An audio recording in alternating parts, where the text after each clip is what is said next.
Hello everyone, this is the walkthrough video for the ambulance conversion that I've got for sale. This video is meant to just walk through the layout of the vehicle. I won't go into too much detail about all the different specs of the build, as you can see that on the page I have posted for sale. I'm going to start with going inside the house, and then we'll come back out and look at the cab and then all of the external storage and other components. As you can see, this is an F350 Super Duty XLT. That's the body or the base that this build was made from. It is turbo diesel, built out by Wheeled Coach originally as an ambulance, and then purchased by me and converted into an RV. So let's take a look inside. So the lights are off here, but you can see the entrance. And I'll walk inside and turn on some lights. We've got up to the right here the control panel that'll turn on power to the house compartment here, and I just stepped inside, so you can see we've got a shower here to the right with a Nature's Head composting toilet inside. The toilet comes out when you shower. It's all self-contained, so it's pretty easy to lift out and take a full standing shower. The shower has hot and cold water. There's a water heater that I'll show you a little bit later. And then let me move on here. So if we go to the left, you can see there's a small pass through to the cab compartment. You can, talk through it, pass objects through it. You could even crawl through it if you're motivated, but as you can see, it's not a full walk-through, pass-through. Moving over to the kitchen, you've got a convection oven. You've got some storage cabinets, a kitchen sink. It does have a filtered water filter attached to it, and again, hot water heater attaches to the hot water side. Backsplash, some storage up above, and then this prep area here actually flips over, and you can see there's a Duo 2-burner electric cooktop, and this becomes another prep area here. And so I'll just put that back. You can see underneath storage for pots and pans and things. I leave the cooktop unplugged when I'm not using it. Some more pull-out storage, and you can see the exterior door. So this area is actually accessible from the outside of the vehicle as well. So I'm gonna keep moving us along. There's a bench here where you can sit, and there's storage within the bench, so you can just lift up on this tab and get into some storage here. And there's also a seat belt as well for this seat. And then up above there is, you can see the indoor part of the mini split air conditioning system. It's an inverter plus model, so it's energy efficient, doesn't need a generator to start, runs off of the house batteries here for the truck. And then moving on, you can see we have a kind of the bedroom area. I'll start down below. On the left hand side, you can see 2 little storage drawers that pull out. Good for storing clothing. And then you've got a table, pulls out, can be your work area or where you end up eating. The table actually has a leaf underneath, so it extends to the full length of this bench when you put the leaf in. I'm not going to do that now because it's a bit awkward by myself here trying to shoot the video and do that.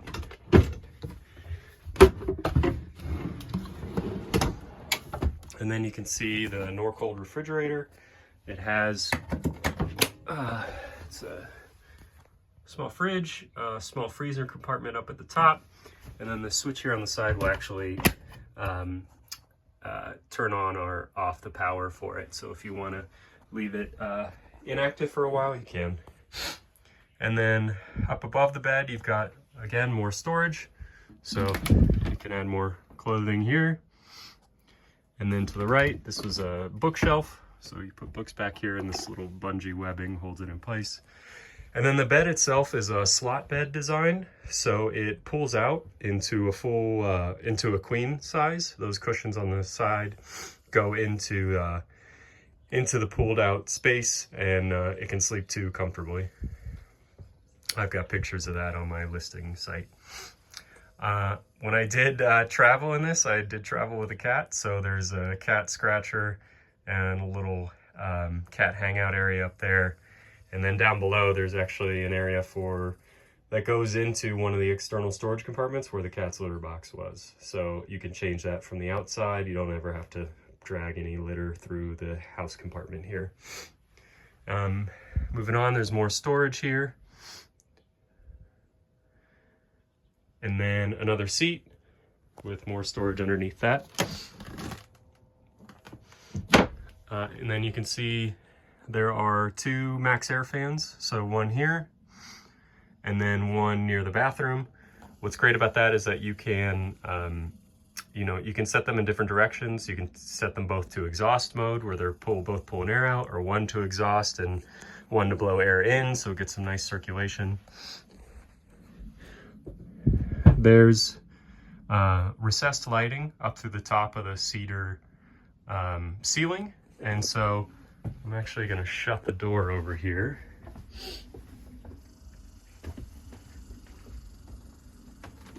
Bear with me. So recessed lighting. Over here near the bedroom area, there's some switches so you can dim the lights. And then you can actually turn on red lights for to preserve your night vision if you want to have some light in the middle of the night. And that's all controllable from the bedroom area. So turning this back on.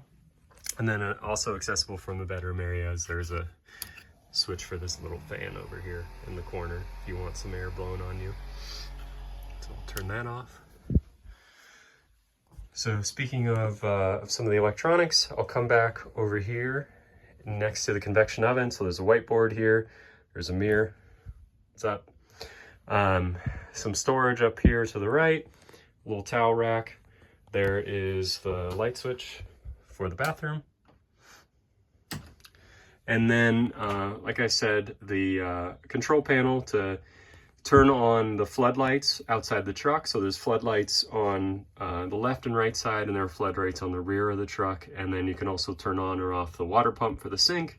You can turn on or off the power itself that runs back here.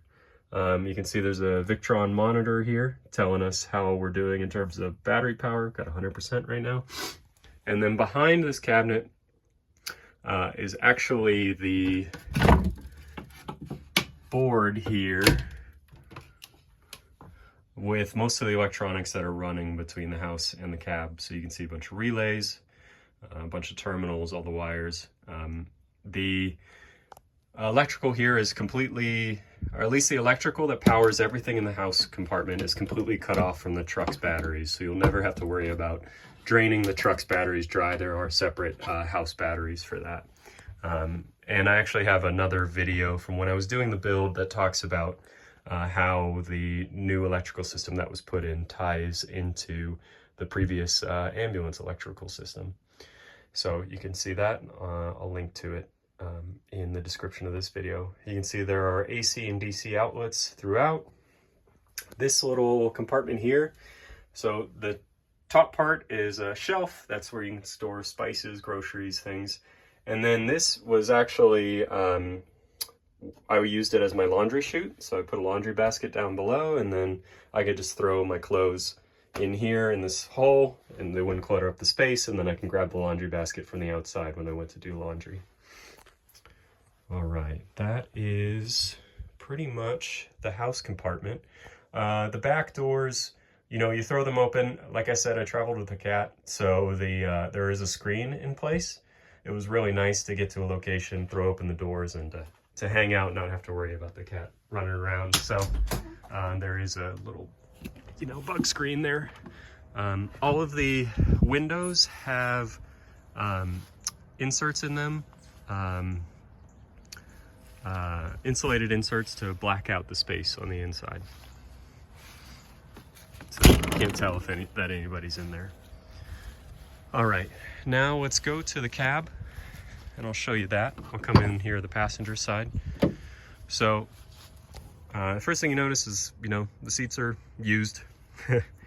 There's some nice WeatherTech floor mats. You still have the kind of the control module space from when it was an ambulance. Right now the only real thing on it is the USB port for the radio. So you can connect your phone, do Android Auto, Apple CarPlay. You can also connect via Bluetooth if you want. But that's where that connection is. And then, pretty standard steering wheel, shifter, driver's seat. There's a little bit of storage behind the seats, not too much. Right now there's just a bottle jack and that's pretty much it.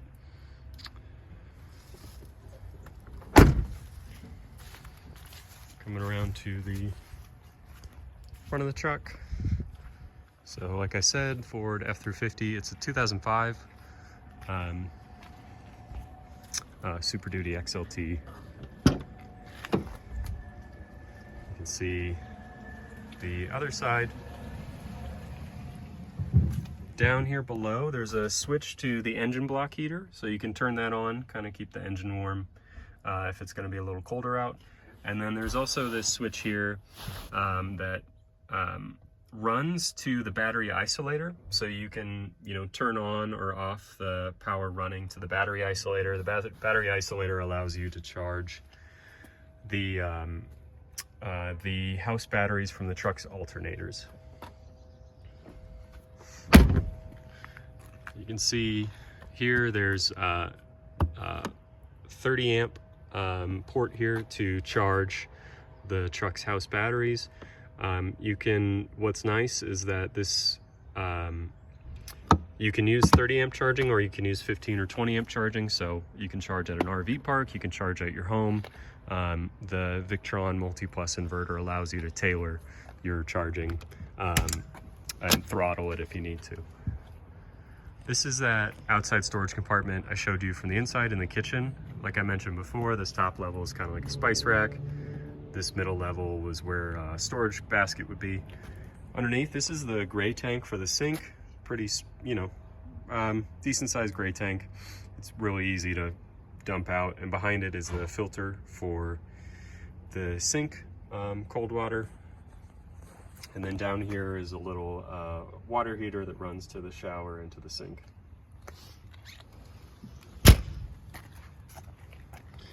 Next is the that compartment that was underneath the kitchen countertop. So that's that space there that I said was accessible from the outside.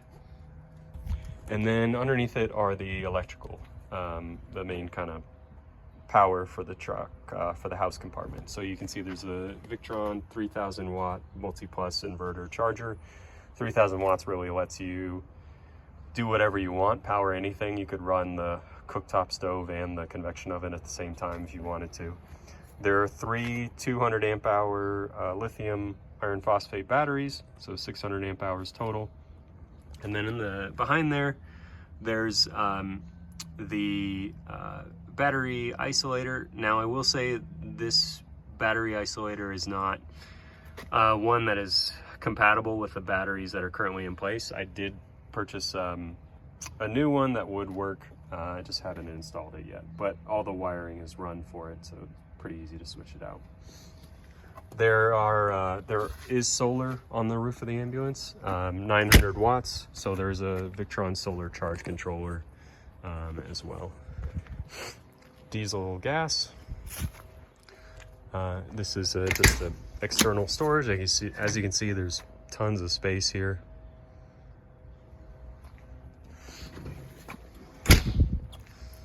Coming around to the back here, like I mentioned, you've got the insulated inserts, so you can't really see inside. This is underneath the bed. So you've got the back of the fridge, a little bit of kind of garage storage, a gray tank that you can place underneath the shower if you want to collect the water when you're showering as opposed to letting it run to the ground. This is the internal antenna for a cell phone signal booster that's mounted on the front of the truck. So it'll boost to the signal. You can get pretty far out there, you know, normally where you'd have 1 bar, it turns it into 5 bars of service. It's really nice. I ended up working on the road for a while out of this truck. This is that, it's really just that litter box compartment like I mentioned. If you're not traveling with an animal, this could easily be converted back just to storage. And that's what the bottom half is. Another storage compartment here, small one. Here you can see wires to charge the truck's house batteries. So there's a 30 amp compatible wire. There's a 15 amp compatible wire with an adapter to hook up to the ports. You can see here there's also the manual from Wheeled Coach when this was originally an ambulance. So I have all the schematics from Wheeled Coach itself. I also have all of the service records from the EMS unit that maintained this vehicle while it was in Arizona operating as an ambulance. And then I have all of my service records. So you've got the full history of the vehicle and all the details of how it was converted in here. And then coming back around to the last storage unit here, this is actually just the shower wall, and then underneath here is kind of the controls for the plumbing. So you can see the water pump, you can see some valves to shut off water to the shower, to the sink, to the water heater if you needed to. There's the input for filling up the tank. There's a 30-gallon water tank mounted underneath the truck. And then a port here if you're connecting a hose, like if you were at an RV park and you wanted to be fully connected and not use the tank under the truck. And then just some extra hosing here for filling up that I keep stored in here.